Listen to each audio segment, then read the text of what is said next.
Womenomics podcast. I'm Tiara Bryant. And this is Corinne Jones. And we are so super excited. It is another Womenomics Wednesday. We have the Godfather. We have the Godfather blessing our podcast, our platform today. Thank you so much. Please, I know you don't need an introduction, but give us one anyway. Thank you, ladies, for the warm introduction. I appreciate that. I'm Andre C. Hatchett, 16-year mobile notary, early veteran, notary enthusiast. We've trained a bunch of people. This business has helped me leave the full-time workforce. I haven't had a job in 13 years because of it. And investor, proud Black man, and happy to be here with you ladies.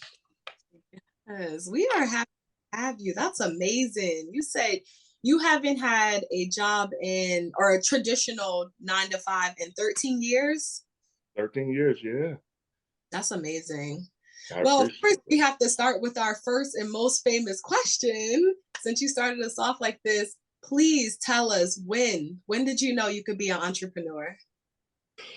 Ooh, that's a good one. When I was a kid, I was one of those kids who, so the normal structure of life, you get a job when you're maybe a teenager, maybe in your early 20s.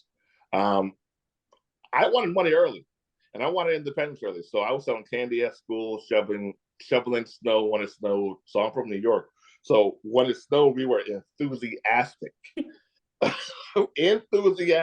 were out there getting busy, me, my friend Matt, and my brother. And we got busy. We sold lemonade on the corner. So if I have to give you an age, 7, 8, 9, I know I can get busy. I know that's right. I wasn't thinking about any of that at 7, 8. Even a little bit, not even a little bit. I definitely was not one of those kids that created their own business. You know, we hear about the newspaper sweeping up at a barber shop or the lemonade stand selling candy. I did not have any of those entrepreneurial juices literally until I think this year. Okay.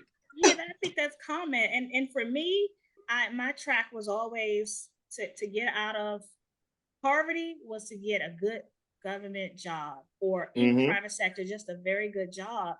And so that's what drove me. And the whole idea of a lemonade stand, I felt like as a kid, it was cute. It's something that you can feel empowered about. But then when you grow up and you're ready for the real world as an adult, now it's time for a job. And so that has been in my life, my biggest success story was to get a good paying job. And then when COVID hit, my whole perspective changed. And then it opened me up to this world of people who have always wanted to be an entrepreneur. And that type of person is made different. And so that's why we always ask, when did you know you could be an entrepreneur? Because it has everything to do with how you see yourself in the world, because the world pushes a certain type of economy where the most of us are workers and employed by someone else. So yeah, that's a powerful question. And yeah, I'm new to it. I'm still trying to work on seeing it the way that a real entrepreneur sees themselves. Yeah. Well, so let me ask you ladies this. So what made you ladies become entrepreneurs? So for me, I was thrusted into it. I had a very, very stressful job at the height of COVID. I took a new job and it was directly impacted by COVID. And so what the management position that I was in pretty much exploded, and it was just so much pressure. I have 2 children, so that meant that I'm managing them and they're not in schools, they're home. I'm managing a new job with a team. And the stress was out of this world. So I decided to leave. And then the intent was to just look for another job. And I realized, the whole globe is shaking upside down. And it may not be so simple. So my son says, Mommy, just get a side hustle. And he's an entrepreneur. He's like you, where he felt like, I want to make money. I want to create my own, ever since he was able to even do anything. And so he was like, just get a side hustle. And I thought that I was above having, a side hustle. It sounded beneath me until I started. He would send me different things and I would look at it. And then I started seeing suggestions on YouTube, like most of us have said, about becoming a 6-figure paid loan signing agent. And I got into that when it was at the height of the refi period. Then of course that flattened, and it's like, okay, what you made of? What you gonna do? And so Oh yeah. I can't Yeah. unsee the freedom and the ability to create your own life now. I can't unsee it. So That's deep. I got a taste of it. And now I have this innovation inside of me that I have the ability to create whatever I want. I did not always believe that. I respect that. I respect that. Yeah. And here we are now. And how come y'all didn't ask me earlier to be on the podcast? Y'all said y'all were manifesting. Why didn't you just ask me? We was trying to let the universe do what it do. Okay. All right. Okay. But feel free to just ask next time. That's right. You're absolutely right. We were definitely guppies in the game. I had to convince Corinne to even get on this podcast. So when we were thinking about, people that we wanted to bring in, like when I say like you were like up here, like we was down here, you was up here, and we're like, we're gonna work our way up. And we are like, I can't even believe that we are even here in season 2, like talking to you when we just had this conversation in like what, June, July, like it's crazy. But shout out to y'all. Yes, thank you. Yeah, for me, entrepreneurship, honestly, I took a leap of faith. I just jumped. That's the best way to explain it. I jumped. I was at a job where I was working in corrections as well as opioid. It's basically like opioid recovery. So I did like a startup program. I was a case manager. I was doing work that I wasn't passionate about. And I felt like I already got my master's degree. I paid off my car. I was currently living at home with my parents. So like I didn't have any real, bills or responsibilities in that regard. And it was like, if I'm gonna do it, I need to do it. My daughter's of age.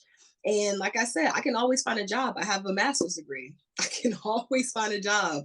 I didn't know that I could be an entrepreneur. I did not consider myself to even be creative. And now being in this journey, you have to be creative. So yeah, for my entrepreneurial journey, honestly, like I said, I just took the leap of faith, and I was just trying to get out there. I was trying to get started, find my way. I had already got a master's degree. I had left a job that I feel like was stagnating me and just honestly really regressing in my vocabulary and my work ethic. I was like, I need a challenge. And what is more challenging than going out there and literally building a business from the ground up off of, skills that you learn, marketing, and just building relationships. Now I know that anything that I produced came solely from God. Let's be clear, God first, but from my level of activity that I didn't think that I was capable of before because I was in a job that didn't require that of me. So entrepreneurship did a lot for me. It's definitely shifted my mindset every single day. I'm so surprised by the things that I see people do and what I do myself. I want you to try to make $5,000 a month on your job part-time. See if you can do it. Well, Beverly said I started in June and I'm still part-time, working evenings and Saturdays. You see the total. Hit us up now at thenotarybootcamp.com. Good stuff. And do y'all have jobs now, or are y'all full-time entrepreneurs? Full-time. Full-time entrepreneurs. Wow. All right. Brave ladies. And so the thing is, like, entrepreneurship doesn't come without sacrifice. And I always thought it was like, okay, sacrificing like how you do life in terms of like being more frugal with your expenses, reinvesting and stuff like that. But I've also found that one of the sacrifices is the whole idea of security, the whole idea of even if I do nothing today, a paycheck is on the way. All I got to do is show up somewhere and do a thing or look like I'm doing a thing and I'll get paid. And now it's like I have to literally add value in some capacity in order to be paid. And so it's a lot of sacrifices that I've had to make, even with just retiring old mindsets. So that leads me to my question to you, like, what has been your biggest sacrifice in entrepreneurship, especially because you have all this longevity? So I'm sure you've had to sacrifice a lot to withstand a lot of challenges. Yeah. So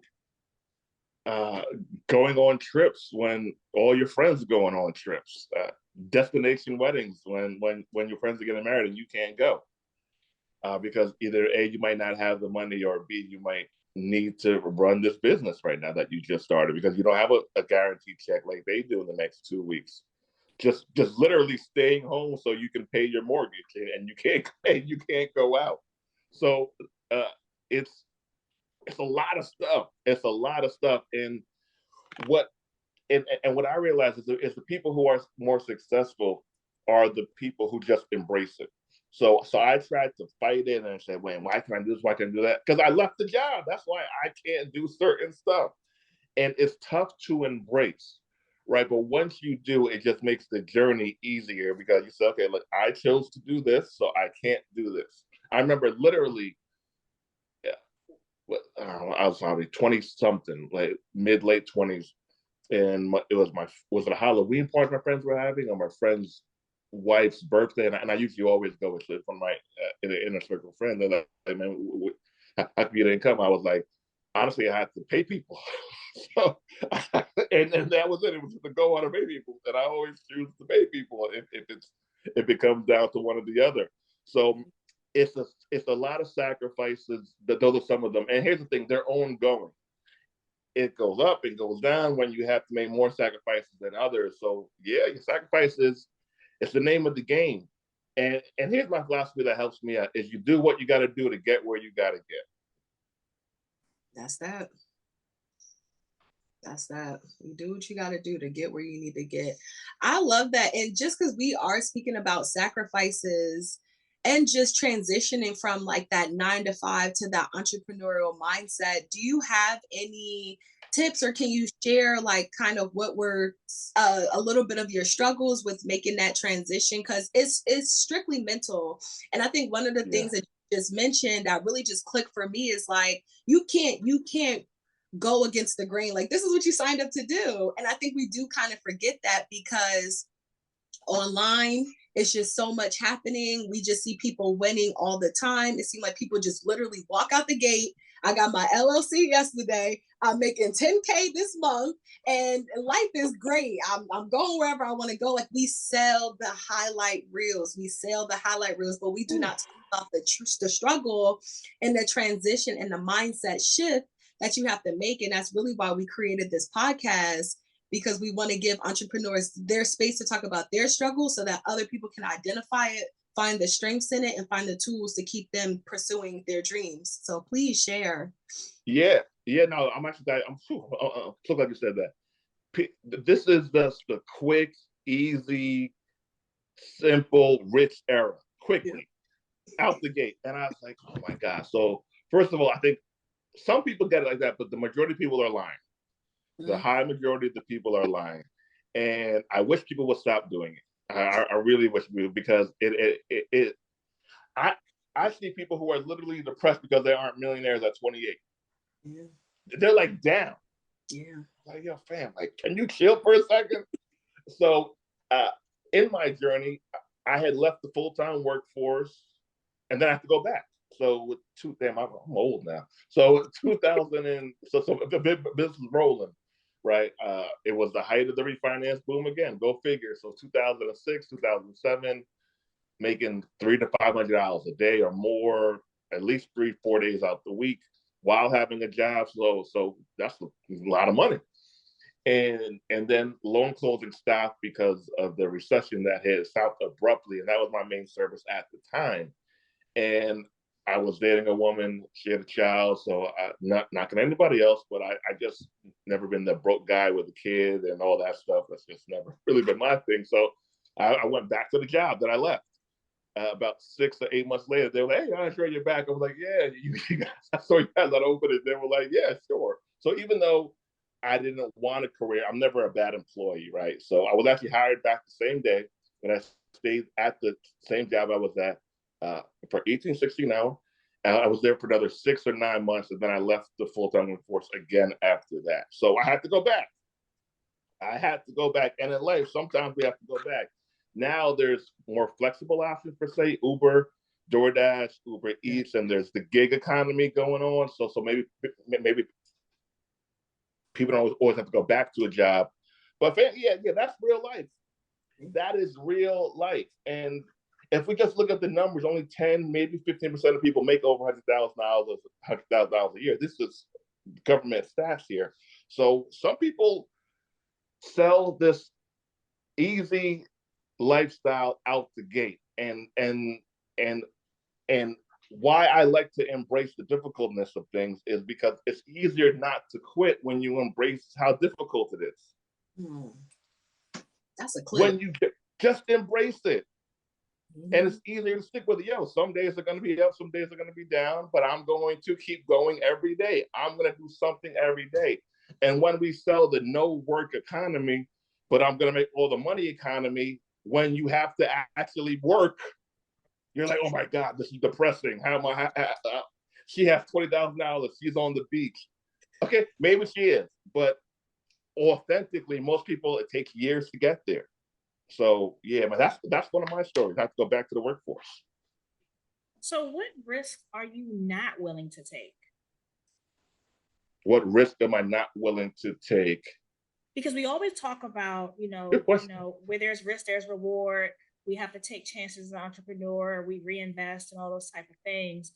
But there has to be some limits. And I don't know if it's a mindset limit, if it's just amount of money. I don't know. But I'm always curious about where is a person's limitations just as much as their perceived potential. I got the risk tolerance. Yes. The risk tolerance. So I always said if I can't pay my bills as an adult, the risk isn't worth it. Right? So some people will they quit their job, they're making money as an entrepreneur, they start making the money, and they can't pay rent, and they're still gonna hold out. Right? They can't pay the mortgage, they're still gonna hold out. I am not gonna do that. I'm not willing to do that. I don't think it's worth it. And the backfire from that is, damaged credit. You might be freaking homeless. The stress that comes with that. I'm gonna just get a job again for a while and just keep my business going and get back on my feet. So that's my threshold, right? That's my personal threshold. I'm not willing to not eat and not pay my bills. Yeah, no, that makes sense because you're right. Some people will hold out and hold out and hold out just for the sake of not going back to a job. Because I do think a lot of the times in the media, it does seem like 9-to-5s and entrepreneurs are like pit against each other when it really should not even be that way. It really should be you keep your job for whatever reasons, whether it's insurance, whether it's for security, whether it's for connections. I mean, honestly, a lot of people underestimate the on-job experience and the skills that they gain that they can use in entrepreneurship. Like we always talk about transferable skills when we think about job to job. We don't really talk about transferable skills when we're talking about like going from a job to building your own business. So, what were some of the things that or some of the qualities or work ethics that you took over from your 9-to-5 into your entrepreneurship that you feel like has contributed to a lot of your success and being in this game for as long as you have? So jobs give you structure, right? Jobs give you structure, and to be able to manage a job and to take. So, most about a job work at least 6 to 8 hours or so. So if you take that and you put 6 to 8 hours in your business, most times you'll be successful, right? The majority of the time, if you take the same hours and put it to your business, you'll be successful. Now, when I first left the job, I was chilling. Excuse me, I was eating ice cream. I remember eating ice cream one day at like 2 PM, or I was just chilling. I was like, man, what am I doing? Like, what are you doing? I don't know what I'm doing. So I quickly snapped out of that, and I just got back to, okay, I worked for him or her for these hours. I'm going to work for myself for these hours. So jobs give you structure, and here's the thing about jobs too is they give you at some level peace of mind, right? Even if you're check to check, even if it's a stressful job, at some level you have some form of peace of mind. So if you parlay what you gave to the job into yourself, you have a higher likelihood of success. And I just did that. That's true. So how do you manage your business fears? Because we all have them, and that sometimes as your business grows, they just change into new ones, and it's important to manage those to continue to sustain success and to not give up. So how do you manage that? How do I manage my business fears? Well, I'm not saying I'm fearless, but it's okay if you are. But I just embrace not winning at everything. So not everything is going to be a win, and my thing is, as long as I don't owe people money, I'm okay with losing. Mm. So some people take on investors for different things, and I have different operations. So if I say, hey, loan me $5,000, I'll give you back $5,500, let's say, in 2 months. Me not being able to pay somebody back, that would be a fear, right? Mm-hmm. So as long as I'm not in that predicament where I can't pay somebody back, I'm good. I'll figure this thing out. But owing people money is a fear. So even with some of my other endeavors, I've been not as risky as maybe as I could have been. I was like, you know, what if this doesn't work? Do I want to be able? Am I going to be able to call them on Thanksgiving? Let me think this one over a bit. So that's something that that's a threshold that I'm a little bit risk averse to is taking OPM, other people's money, and if it's not like a damn near air quote sure guarantee, I don't push that envelope very much. Mm. Well, that's good. I like that. I wanted to ask, so we know in the notary business, we have our highs, we have our lows, right? We have our really good months where we booming, the title company is calling, the people get things done, right? Everybody on track. And your thumbtack is thumbtacking, your Google is Googling, everything is moving in the right direction. And then you have those moments where it slows down. And it's funny because I was talking to Rafael Stamp earlier this week on Leveraging Your L's, and we were just talking about how people at the top of the year, it's not as many people still out here, you know, pushing this notary agenda, showing up for their business and stuff like that. So I would love for you to just share a story or a time where, you know, you felt defeated and you overcame it, because being in this business for as long as you have and being able to, you know, work with the ebbs and the flows of the business, like you've given a lot of gems already, just talking about how you embrace, you know, the struggle, you embrace the journey, you embrace problems because you want to find solutions, right? So how did you get to that? Was there like a pinnacle moment or a situation where it's like, listen, it's either plan A or it's plan A? And how did you get understanding? I like that. Plan A. So, that's my here's what I'm happy that I did, right? When I went back to the job, I still did the notary business in the evenings and on weekends. That was, so I easily could have said, man, I got a job. Actually, I actually had 2 jobs. I had a day job and I had an evening job as well, and I had the business. I'm glad I kept the business because I knew it worked. It just didn't work enough for me to pay all my bills, be in a relationship, and take care of a child, right? So I just kept the business going in the evenings and the weekends. And that was a bit of a defining moment, because am I just going to quit completely? Am I going to go back to school? I was working as a teacher's aide. Am I going to become a teacher, maybe principal, and just not be an entrepreneur? Or am I going to stick to my plan and just do it a little slower than I thought it would go? And I did. I kept it going. So that's one of the major things. Some people, because the height, so we people, we're doing $500 days, $1,000 days, like it's nothing with the refis. $250 here, $100 here, $125 here, out the kazoo when people were rolling on the high. If you're still making a few $100 a week, is it not still a win? Maybe people just have to do it less. So I would encourage people to evaluate what is a win. It might not be a 10, but is it like a 4 or 5 or a 6? And just to keep the momentum going, because once people hit defeat, oftentimes they just give up. It's a total loss, right? Like love didn't work out with this one person, maybe even 2 people, maybe even 3 people. Like there's a lot more people out there who will love you, who you can rock with, but we let the sting of defeat stop us. So that was a defining moment for me, is am I going to keep it going, or am I going to stop it? And I just kept it going. So for anyone out here who might have entered the notary game or another business, if you're still making money, if you're still cash flow positive, you're winning. You just might not be winning as much as you once were.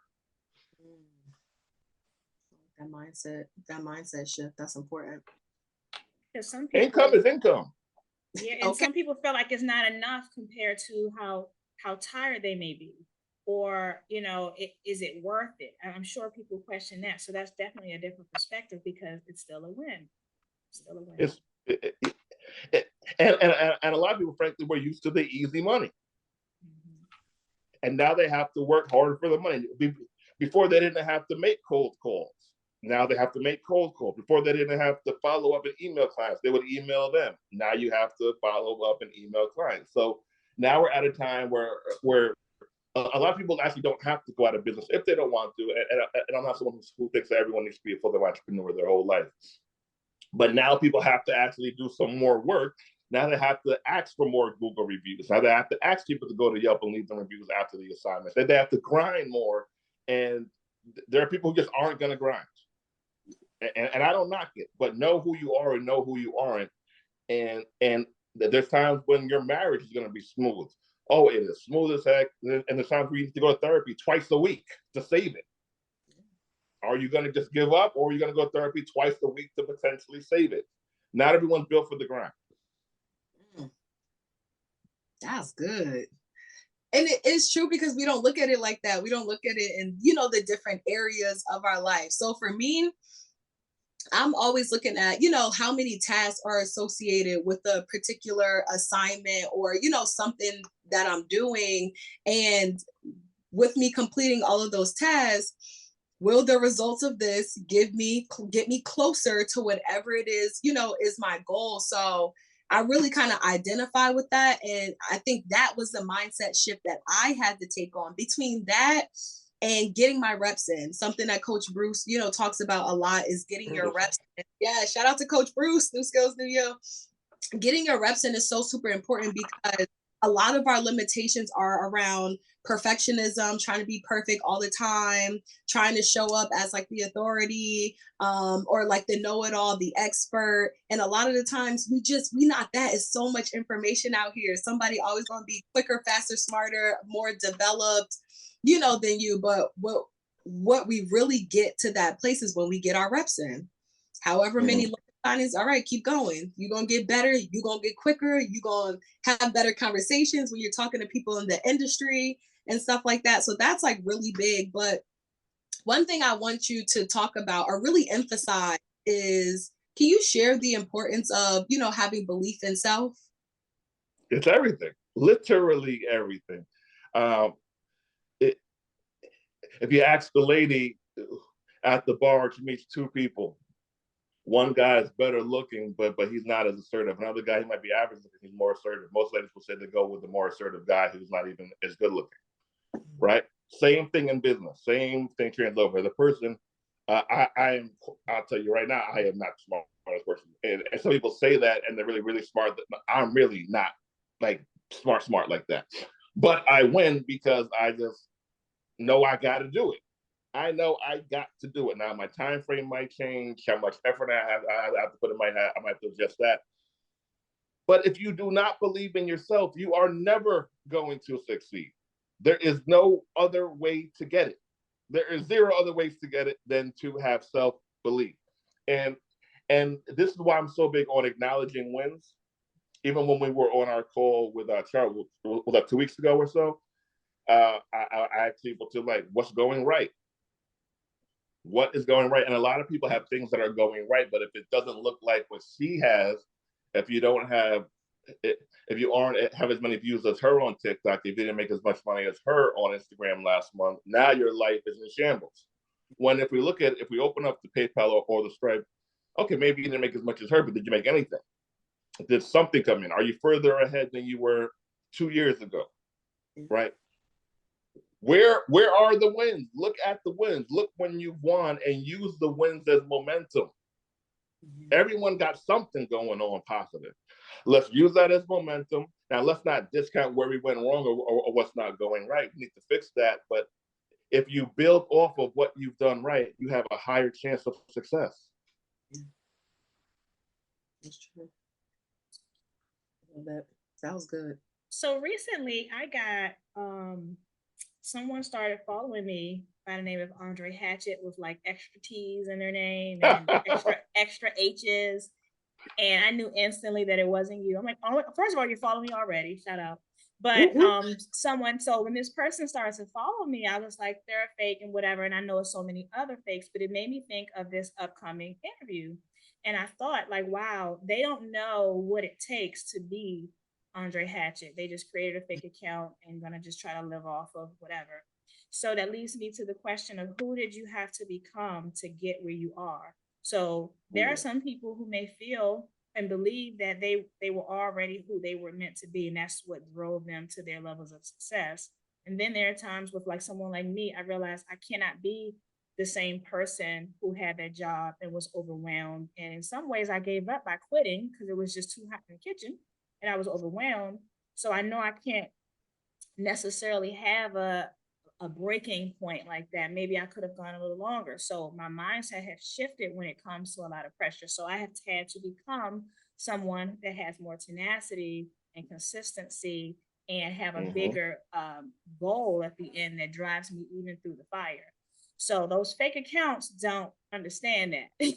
They're trying to skip all the steps along the way and then just want to be Andre Hatchett and then eat off of all of your accomplishments. So who did you have to become to get where you are today? So we have to let the old us die sometimes. We need to let the old us die. And it's tough because we're used to thinking how we think. So now we have to have a whole new train of thought. I'll tell you who helped me keep it going and who elevated my way of thinking was Eric Thomas. I remember being in the library one day watching Eric Thomas. I typed in success on YouTube. I typed in success. It was one of those down days. And I heard him speak. I was like, man, I thought he was talking to me, directly talking to me. I was like, yo, this is deep. So I tap into other people when I'm not where I need to be. Luckily now I have friends I can tap into, who I can tap into in real life and call or text and just get some encouragement from. But I have no problem tapping into other people who are speaking life and using their life. Jim Rome, Eric Thomas, and a bunch of other great people out there. I'm going to tap into where the energy is. We don't need to have it every day on our own. That's another thing. We don't need to have it every day on our own. We can use somebody else's energy. We can use someone else's belief to get us to where we need to be. That's I think maybe Bruce or Raph said this. Just a tweet talk said that only losers think they're going to win all the time. Only losers think we're going to win all the time. So tap in with somebody. It could be in real life. A person, yo, I don't feel good today. Can you help pick me up? Literally these words. Can you give me some motivation today? Can you tell me that something I've done right before? We don't have to do this alone. Like, there are humans out here, whether we're part of a paid group like Todd's Basketball Scout Todd or just a homie. Get the energy you need from somebody else if you don't have it at that time. Yeah, that's powerful. That's powerful because it's very underestimated, and we're in this era where we can connect with people out on a massive scale. Like, just this podcast, me and Corinne, I would have never met her. She lived in Maryland. I live in New Jersey, but we joined Sophia Martin's mentorship class. And shout out to Sophia Martin. Right. Yeah, she's cold. Shout out to Sophia Martin. But, she connected us. And we connected because we wanted to find a Black woman to learn from. And then we started to learn from each other as Black women. And then we decided to get a platform for more people to learn and broaden it to, entrepreneurship and everything like that. But it's something about, you were speaking about just getting your fuel from somewhere else. So you can get it from people around you. Like you said, there's paid groups, there's clubhouses, there's YouTubes, there's Facebook. It's so much out there that people are just, not really utilizing or underutilizing.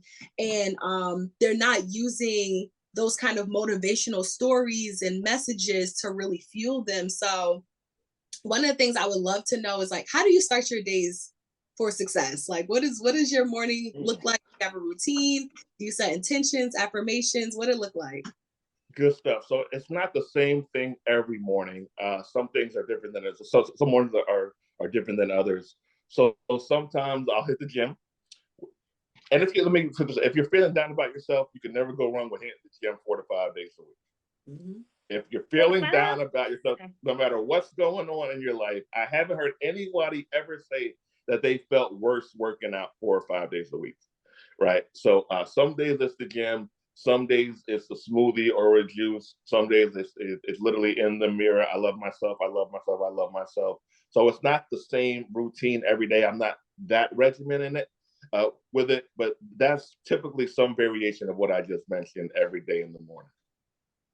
I love that. I love that because you don't feel the same way when you wake up. Like, you have to wake up in the morning and take stock on where you're at emotionally, and then find whatever you need to do to equip where you're at emotionally, whether it's to pick you up, whether it's to pour more into it and enhance it, whether it's to go off of that, fuel that energy and just jump out and do something amazing today. Like, it's so many ways that you can start your day. So I love that, because I think a lot of the times we think that we have to do the same thing over and over and over again for, it to become a habit and stuff like that. When, yes, habits are good, but what's more important is, checking in on yourself, checking on where you're at emotionally, checking on mentally, and figuring out what you can do to push yourself in a more positive direction if you feel yourself backsliding. We don't know that if we're not, taking stock. We're just doing the same thing every single day. And I think it's equally as important to be able to reach out to other people, like you said. I think a lot of entrepreneurs it's a lonely road. And that's why you only see the highlight reels and the wins. It's some level of shame around not winning, because most of us have jobs. And so when you jump out there to be a boss and you're not getting it like that out the gate, then you failed. So then you're almost like ashamed to reach out and be vulnerable and get the support. That's why communities, especially in this day and age, we have so much access to each other. And so to create those communities and environments where you can kind of lean on other people for support and not have to become, like my question said, all the things you need to be, you can mimic until you catch up to it. But speaking of mimics, so those who do like copy off of other people's business tactics or their strategies or even how they win, what are your thoughts on that? Like those who don't have, I guess, a unique quality in the marketplace. What are your thoughts on those people? They aren't going to go anywhere. they aren't going to go. So my thing is this: if I can't hit my number, it's not because someone copied what I had going on. It's because I didn't do enough. So there's going to be a Rite Aid, and CVS will put their business up right next to the friggin' Rite Aid, right next door to the Rite Aid. Or there could be CVS here, then one literally half a mile down the block, right? They aren't worried about it because they're just going to do what they do. So people copy, especially in this day and age. They even use the same name sometimes. It's a wild error. And they're going to do it. What are you going to do? So I try to control the controllables. And I can control if I run Facebook ads, right? If I run ads, if I go live and promote, if I do email marketing. I just try to control the controllables, and I know that as long as I'm on my A game, and my A game might have to adjust. I might have to spend more money on ads 1 month. I might have to do more in-person stuff. But as long as I'm operating on my optimal level, I'm gonna win. So it takes a lot of effort to go tell somebody, hey man, you stole my stuff, you stole it too. Why don't I just go win more? And that's how I do it. That part. Because it's so true, and we see it so much. And I think, we always try to figure out, like, okay, am I annoyed by this? Am I flattered by it? But it really don't matter. Like, you know what I mean? It really does not matter. It's other people living your life. Just live your own, and they're going to keep trying to live yours. And that's just how it goes. So, that's it. That's the one. Because it does happen a lot. And I think it does get a little discouraging. And everything in the notary world is like, it's a very, what's the word I'm looking for? It can be like a very repetitive like market or industry. So I think it is very easy for things to get just replicated over and over and over again. But I think if you're able to offer unlimited value, then where's the threat? Right. I think if someone takes something from me, if it's perceived that someone took something from me, so I can't win, it's also suggesting that that's all I have. Bingo. Yeah. Bingo. If you, let's say this, if you if you're calling title companies for an hour a day, if you're putting out 5 podcasts a week, if you're putting out 10 TikTok videos a week, 10 Instagram posts a week, how can you not win? Yeah. Like, it might take more from us to win to get to if we're talking about a dollar number. But we literally have a lot of avenues to hit our goals. If we're utilizing these avenues, we're gonna hit it. It's just, when are we gonna stop? Are we gonna stop? Oh, I'm tired now. I want to take a nap and get back to work. Oh man, you gotta come back to the mastermind more often. Yeah, I'm gonna be there. It's the energy for me. I'm gonna come back to it. Charles is my boy, so Charles is my boy. Shout out to the mastermind crew. Shout out to my man Stanford too. Yes. So our favorite question, and what we really, really want to know the most from you is, what are some tools? What are some tools to help people reframe the limitations of their mind? This one's a tough one, and you have to stop talking to people with a pessimistic mindset. And most of those people are our family and maybe childhood friends. You have to stop talking to them. And then some people say, well, she's a great mother, she's a great aunt, he's a great brother. They might be, but for where you got to get to mentally, you have to avoid negativity at all costs, like the plague. And most people, that one thing right there, they aren't willing to do that. You're negative, and they say it in their own variation, but you're negative right now. I need 6 months to change my mindset. We can't talk much. We can't talk, because every time we talk, you're bringing up something negative. You ever talk to those people who are really good people, actually, and they're not bad humans, but their mindset is limited, and their mindset is based around negativity. I can't do that and win. Yeah. I can't. I literally physically can't. You're gonna drown me and weigh down what I got going on. And especially now in this digital age, our energy and how happy we are and how uplifting we are translate to direct sales. Yeah.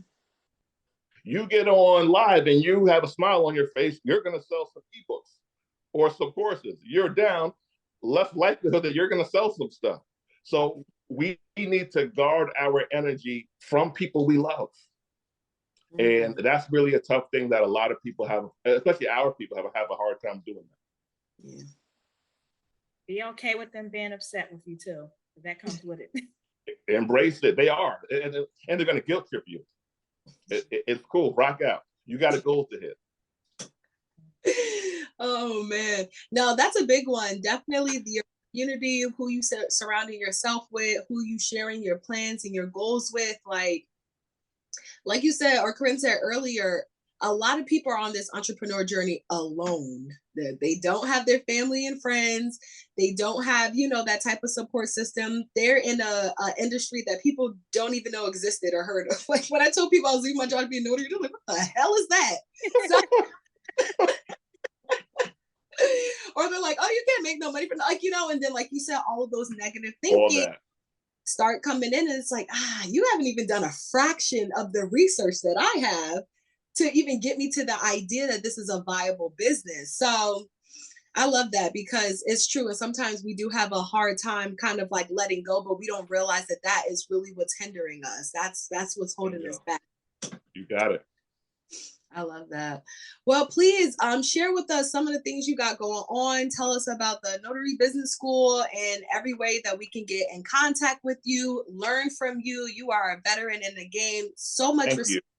Highly distinguished. Everybody know Andre Hatchett. That's why you got 60 million Andre Hatchets with extra letters following They're people. wild.